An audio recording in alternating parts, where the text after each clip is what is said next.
The in 2017, when the Sri Lanka's economy was growing at a faster rate, with several mega high-rise buildings coming up in Colombo under then Prime Minister Ranil Wickremesinghe, the Indian raw intelligence gave intelligence warnings about a pending attack on the Easter Day. Once again, when Sri Lanka's economy started to thrive, right, we can see the Indian involvements here. Trying to destabilize the country, because the India's intelligences agencies had given the warnings before the Easter carnage to Sri Lanka regarding the pending Easter carnage attacks. And also we have seen that those ISIS related terrorists did not attack the Taj Samudra hotel in Gulf Face owned by the Indian entrepreneurs. It's actually the Shangri-La, a Chinese hotel group,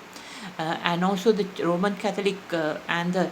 churches, and also I think another Protestant church and the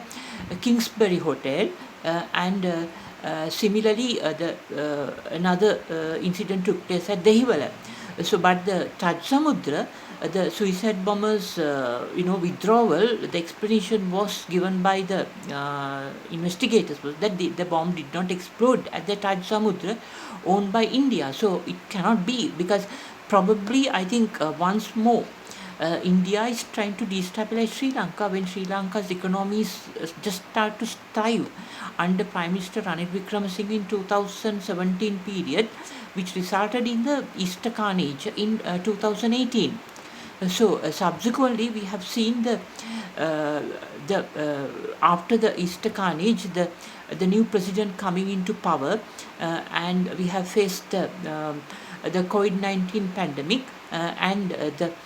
more recently the shipping accidents occurring around the seas and oceans of blue oceans of Sri Lanka. So the government actually here did not have any plan to counter these activities happening from India, because it's obviously how did the Indian intelligences gave the warning about the Easter carnage, and why the bomber did not explode at the Taj Samudra owned by India, and also during the United Nations monitoring mission period, how this the Indian naval authorities warned about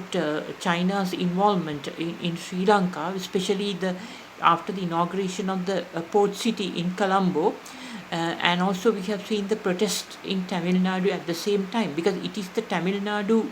people who can be easily moved against the Sri Lanka Sinhalese people, as happened during the 30-year war period due to their ethnic misunderstandings. So also we have seen the India, buying very expensive drones from US, spending more than US $3 billion just to monitor the Chinese movements around Hambantota Port, International Port Group, and Colombo Port City. I think these incidents, sometimes it may be the shipping accidents, maybe that have occurred near the Colombo Port City just after Sri Lanka refused to hand over the Easter Container Terminal to Indian government, but rather offered the West Container Terminal development privately as investment to the Indian company, not to the Indian government, that is Advani Ports. The accidents like Pearl ship accident may be to discourage any development on the Colombo Port City, and also the other accidents that happened today, a ship entering the Malacca state, maybe to discourage further developments of the similar to Colombo Port City. Other port cities which I have proposed in Matara Port City, and also Batticaloa Port City, the Mulawaikal Port City of Mullatiu, Kankasanture Port City, the Mana or Mantita, which is an ancient harbour in Sri Lanka related port city, and the Chilao Port City project under Chinese investment. So maybe it's like a way of discouraging investments in long term by destabilize it. So I think India's involvement make Sri Lanka, since India and China are arch rivals, the presence of China would not give us maritime security to Sri Lanka, but China, of course, can carry out those port cities, seven port cities, in addition to the current one, the 6 port cities around the island. Meanwhile, the India, Sri Lanka must invite the U.S. Navy to establish the 7th Fleet commander, specifically to establish the first fleet of the Indian Ocean at Trincomalee Harbour. Because as I remember, in somewhere about in 19 late 19 1990s or early 2000, that period, when the LTT took control and placed Sri Lanka Army under siege.